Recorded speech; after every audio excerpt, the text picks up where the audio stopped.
Oh, well, I've been waiting for one of these to come out so I can give y'all a reaction to it. And Death Battle, I'm starting the new season out right. I think I just cut the shit out of my leg. Death Battle just dropped Ichigo versus Yusuke from Yu Yu Hakusho. Yeah. Let's check this out. Hakuto! It's basically a superpowered spirit that's physically a sword.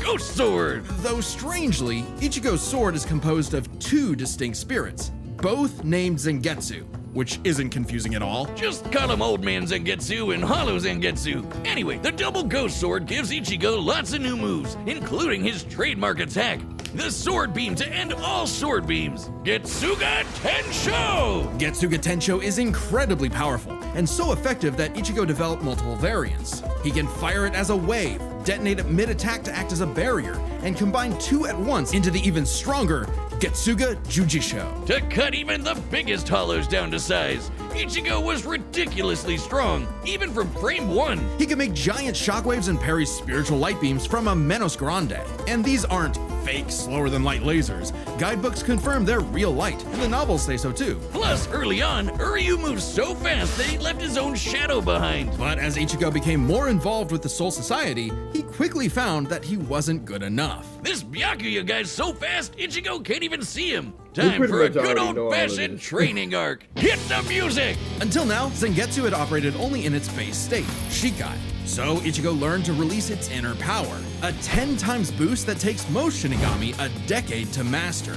Bankai! In Bankai, his speed skyrocketed, letting him turn the tables on douchebag Byakuya. Even in Shikai, he blocked an attack that could destroy the whole frickin' Soul Society. Because Ichigo's greatest gift is his potential to improve. Despite only being a teenager, he mastered swordsmanship well enough to thrash experts who had been training for centuries. He can quickly adapt to new weapons and styles mid-fight, surpassing his limits time and time again. Like when he took on Catboy Grimmjow. He was getting clamped, but as soon as he heard Orihime cheering him on, that was all he needed to smash that kitty. You mean Grimmjow, right? Yeah, but even with that main character energy, Ichigo couldn't match Big Bad Aizen. With just a finger, Aizen stuffed Ichigo's Bankai and his theme song, Rude. Ichigo needed to tap into his unexplained hollow power. Except Hollow Zangetsu wasn't going to make it easy. Old Man Zang's pretty chill, but this guy's a menace. Still, Ichigo needed his help and conjured a hollow mask to expand his power. I want to just clarify what, because I know Death Battle probably ain't gonna say this. It seems like they already taking some stuff out of context anyway by calling them both Zangetsu. It's true, they both are Zangetsu, but only one is the real Zangetsu, his true Shikai, which is the hollowified version of himself that's inside him. That is his true Zanpakuto. The other guy is his Quincy powers. I don't know why they keep just calling them both Zangetsu like they the same fucking that damn power set and sword, and they're not. They confirmed it that is his Quincy power. Matter of fact, the anime even confirms it now that we have clarification of it now. He tells Ichigo, I'm your fucking Quincy powers. I've been suppressing your inner hollow self, which is your true Zanpakuto powers, the sword, and he didn't want to leave the other one behind without the other one. But this meant the hollow within only grew stronger. Masked up, he can fire lasers, bypass super senses, and heal lost limbs. But piss him off enough, and he'll go full hollow. And you really don't want that. Hollowification exceeds even Bankai, and was enough to crush Ukiura in a battle that shook all of Hueco Mundo, the world of hollows. Full hollow Ichigo could even tear through all 3 layers of hell. But with help from his secret Shinigami father, Ichigo continued to train for months in the Dangai, a corridor between dimensions, until he was finally ready to challenge Aizen. Challenge is an understatement. He manhandled Aizen, shattered mountains with sheer aura, and flexed so hard he smashed out of the black coffin, which crushes space like a mini black hole. And yet, it still wasn't enough. So by becoming Getsuga itself, Ichigo unleashed his ultimate attack, Mugetsu, defeating Aizen at the cost of all his power. He might have saved everyone, but now it was back to Normieville. Ichigo never truly realized until then just how much being a Shinigami meant to him. The power to protect others, his drive, his pride in himself was gone. He would give anything to get it back. And he did, thanks to a surprise assist from Rukia. Boom! Shinigami again! Just in time for a 1,000-year blood war with a final endgame boss, Yhwach. who planned to end everything. And while other Shinigami tried their best, only Ichigo was special enough to pull it off. His father was a Shinigami. His mother was a member of the ancient Quincy's and possessed by a hollow. Hence, his two Zanpakuto spirits, one Quincy, the other hollow and Shinigami, made Ichigo a perfect union to break Yhwach's plan. Finally, Ichigo understood himself, fully unifying with both Zanpakuto spirits within. With that came a new Shikai and two new Zanpakuto. True Shikai! Strongest Shinigami alive! Or dead. Undead? Yeah. Stronger than Kanbachi, who could split the Dangai in half. Stronger than Senjumaru, who shook heaven and earth across the realms. And strong enough to match Yhwach, even after he absorbed the Soul King. Juiced up with Soul King power, Yhwach could nuke all three realms. The human world, Soul Society, and Hueco Mundo, plus the Dangai and Garganta in between, which have a bunch of pocket dimensions sprinkled in. Hell, just the Soul King's corpse sent a shockwave across all the realms. And it's not a matter of disrupting the flow of souls. Yhwach was going to end everything through sheer power alone. But Ichigo still wasn't done powering up. Entering a new half-hollow form and merging his Getsuga Tencho with a mighty hollow attack, the Gran Ray Sero. Making a giant crescent slash that rips through space itself. All that power culminating in his true Bankai. A power so great, even Yhwach was scared of it. Joke's on you! Ichigo didn't even need it! You're done! Ichigo was finally content. And 10 years later, he remains a Shinigami, having found the courage to stand on the edge of life and death, conquer his fears, and walk onward. Most teenagers have no idea what they want to do with their life. However, that was hardly a problem for juvenile delinquent Yusuke Urameshi, because he only ever wanted to do one thing. Throw hands! It don't matter who the ops are, be they women, old folk, or babies, Yusuke lived to fight. It's what gave life meaning. Who cares about stupid things like friends and family? Which is why it was so surprising when one day he threw himself in front of a speeding car to save a child, bringing that reckless life to a screeching halt. Truck-kun claims another victim. But this is chapter 1 of a battle shonen, so death is hardly the end. Surprisingly though, it wasn't a spooky skeleton in a hood who arrived to claim Yusuke's soul. It was a blue-haired anime girl on a broomstick. This was Botan, whose job was to ferry Yusuke's newly deceased spirit off to the afterlife. Unfortunately, or I guess fortunately for him, he was such an asshole that the underworld didn't see his selfless death coming and didn't have any space prepared for him. Imagine being such a menace to society that the second you do something nice, hell itself gets caught with his pants down. So the underworld surrogate king, Koenma, offered Yusuke an alternative. He could return to life as an agent of the afterlife, a spirit detective, solving supernatural crimes and fighting off demonic threats to humanity. Naturally, Yusuke did what anyone would do in that situation and told Satan Jr. to stuff it. I mean, he was never really good for anything and no one was gonna miss him. So what's the point of coming back to life? It's not like his mom would be sad, or his childhood sweetheart Keiko would be heartbroken, or even his rival Kuwabara would shed manly tears. Oh man. At the sight of loved ones who cared far more than he ever expected, Yusuke had a change of heart and accepted Koenma's offer, returning to life with a new purpose and a new job. And newfound ass-kicking ability. In his quest to beat the dog shit out of demonkind, Yusuke learned to harness Reiki, or spirit energy. He's ridiculously strong, fast, and durable, heals from wounds quickly, and can see spirits invisible to mortal men. Even early on, Yusuke could parry Suzaku's lightning arrows, which are formed from real lightning called down from the sky. And with the help of legendary warrior Genkai, he mastered a signature move that could blast anyone to smithereens. My favorite shonen move ever, the Spirit Gun! At first, Yusuke had a limited number of shots, but eventually he turned it into his personal WMD. Stronger than any weapon on Earth, he could go finger blasting around as much as he wants. The Spirit Gun is more versatile than it appears. Yusuke can bounce it off surfaces for sneak attacks, propel himself around like a rocket in flight, and produce massive explosions with each shot. He can twist it up for a spirit shotgun, a mighty AoE blast, or a spirit punch, where he keeps the energy stored in his fists and clobbers the hell out of you. And the spirit wave, a Kamehameha from before we uncultured Americans knew what a Kamehameha was. Yusuke may be a punk, but he's deceptively skilled and cunning in battle. He's not afraid to fight dirty, throwing his shoes, using sleight of hand to place cigarettes on his foe to track them in the dark. Personally, I'd call that smart, and his hand-to-hand is A+. He's matched experts like Cabano, who's said to have mastered all forms of martial combat. But his best secret is how quickly he improves.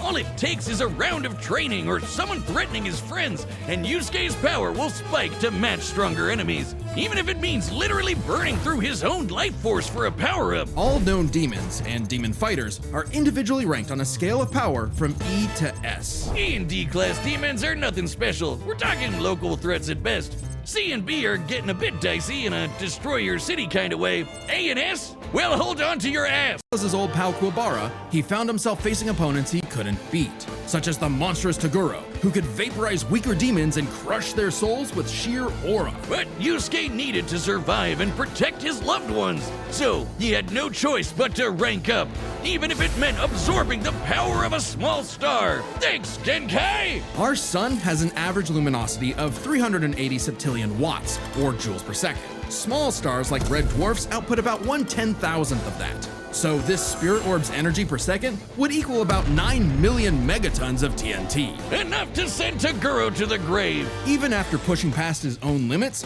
Yusuke would still need more power to face S-class threats like Sensui, a past spirit detective gone bad, and a great measuring stick for what top-tier demons are capable of. Sensui was so yoked he couldn't even use all his power in the human world without threatening to bring down the whole thing.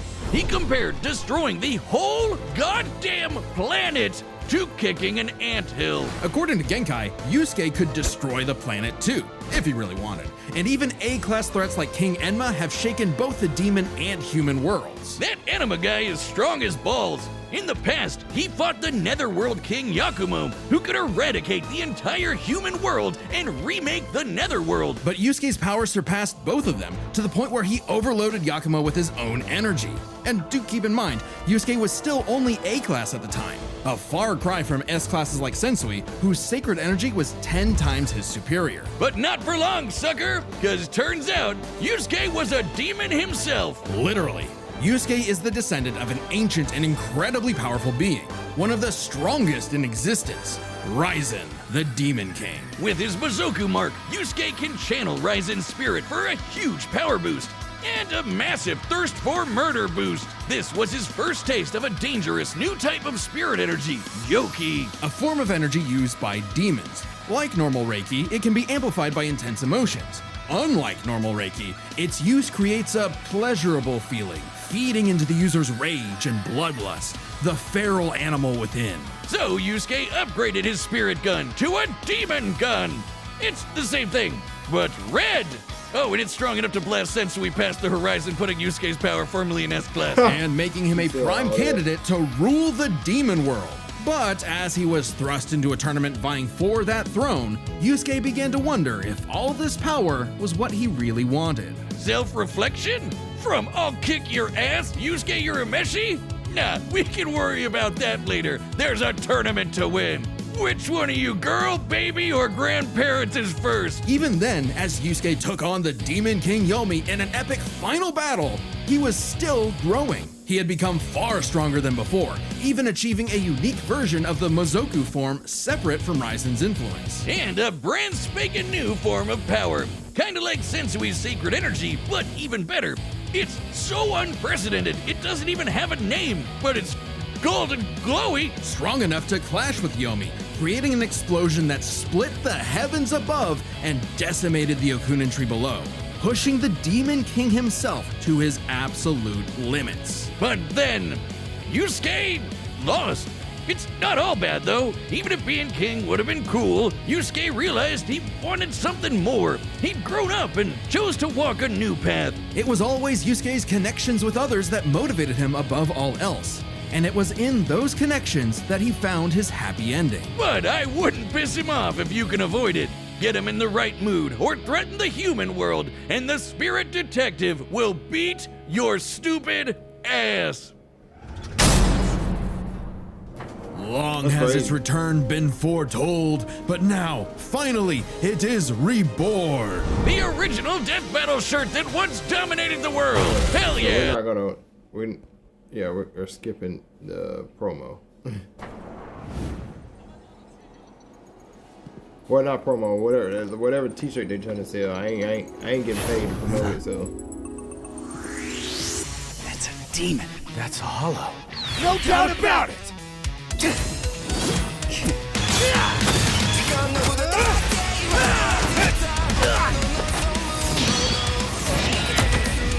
Spirit guide! Getsuga, Tensho!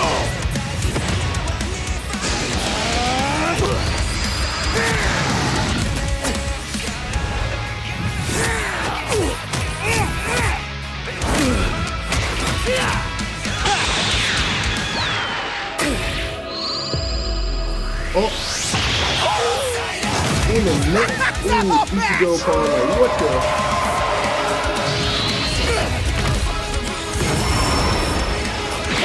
Hollow.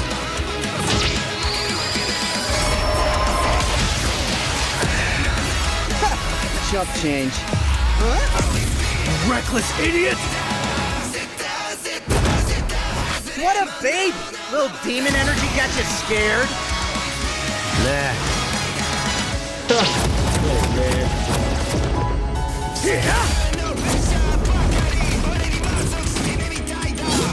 Getsuga! Yujisho! Two at once? Damn, why didn't I think of that? Give in to me, Yusuke. Let's devour him together. Hell no! This is my fight, jackass! You just hold me back!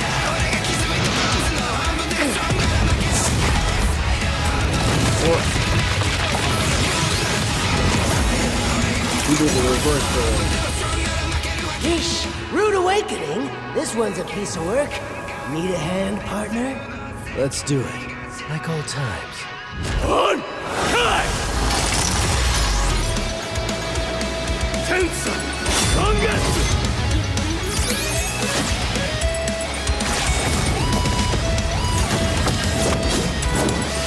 Is that the best you can do? I can go even faster if you'd like. Hell yeah! Bring it on, asshole!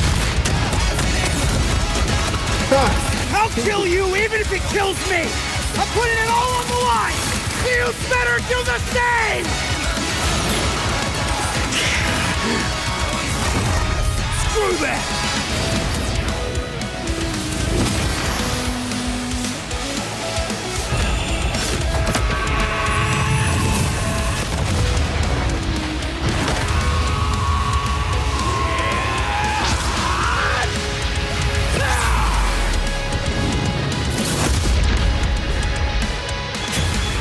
Give me a freaking break.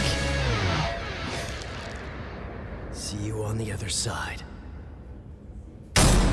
KO! Damn. Think the afterlife offers Well, frequent we knew flyer Ichigo miles? was There's a gonna lot to win. cover I knew here, he so was let's gonna break this win. down into 4 chapters, starting with their abilities. Yusuke could see Ichigo no problem, and resist auras like Togoro's that are similar to Reiatsu, so Ichigo couldn't cheese a win right away. Otherwise, Yusuke was outmatched. Sure, the Spirit Gun could potentially match the Getsuga Tensho, and he had stat-boosting forms like the Mizoku. Ichigo, however, had more varied powers, a better healing factor, greater stamina given his months of Dangai training. And all those swords! He just had way more abilities to play with. Likewise, speed was a fairly easy call. Yusuke could react to lightning early on, and obviously got much faster over time. Looking at this blast from his clash with Yomi, it erupted upwards at 57% the speed of light. But Ichigo was faster than light from the start, and he's gotten faster too. He couldn't even see Byakuya at first, but blitzed him in the rematch. Plus, he's got tons of training and power-ups since then. The Soul King Shockwave, for example, expanded across the realms at thousands of times light speed, and Ichigo reacted to attacks from Soul King Yuhabak that utilized the same power. So, Ichigo takes speed. But Yusuke's fought plenty of foes faster and more varied than him, so it's extremely important to examine their tactics and ability to adapt mid-fight. This is kinda both their things. Ichigo has styled on guys with centuries of training and has over a decade of experience as a Shinigami. He's pretty good at figuring out new weapons and styles. Meanwhile, Yusuke was flexible and quick to adapt, mixing cleverness with exceptional hand-to-hand. He's good enough to match Kabano, who mastered every martial art. Ichigo's decent at hand-to-hand, but it's not his go-to in the same way. So both had their strong suits, with advantages on each side. It's fair to call this one a draw. Leaving only the biggest winning factor, which could have superseded all other advantages: power. But definitely destroy the planet. Examining his sky-splitting clash with Yomi and measuring its scale, that's about 4 quadrillion megatons of TNT, which is crazy. Similarly, mid-series Ichigo could shake Huecomundo, tear through hell, and block attacks that could destroy the Soul Society. But at his peak, he beat Yuhabak, who could destroy several realms, which is far more impressive than just one. To be fair, Yusuke also beat Yakumo, who could threaten 2 realms at the same time, pretty close to Yuhabak's threatening 3. And Yusuke far surpassed Yakumo afterward. The gap between him and Sensui alone was 10 times. So there could be an argument for Yusuke's power surpassing Ichigo if 3 realms was truly Ichigo's limit. Fortunately for Ichigo, it's not. Yuhabak was also gonna destroy the Garganta, which has at least 29 pocket dimensions inside it. Each containing at least a planet and star, much larger than Yusuke's planet-sized worlds. Plus, Ichigo matched Yuhabak in True Shikai, without his additional boost from Half Hollow and True Bankai. As always with Death Battle, there's arguments either way, but the way we see it, even being generous with Yusuke's power and conservative with Ichigo's, the gap was just too big, giving Ichigo the final edge.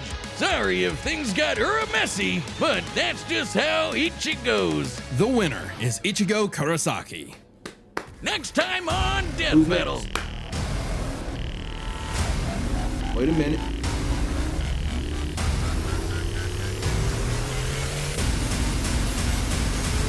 You got Subscribe and join as a member to see more Death Battle. Yo.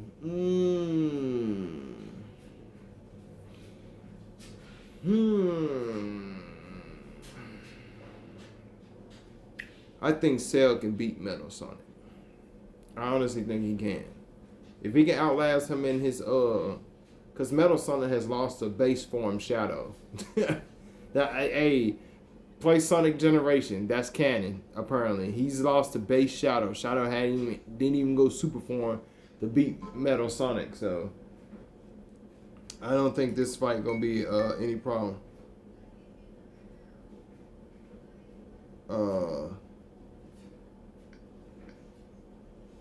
Yeah, I don't think it's gonna be any problem for Cell. Me personally, I don't think it is.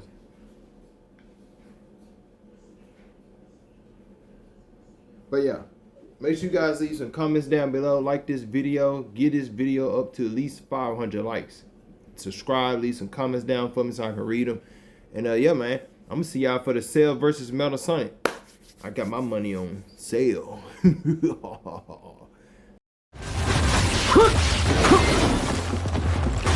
Sit!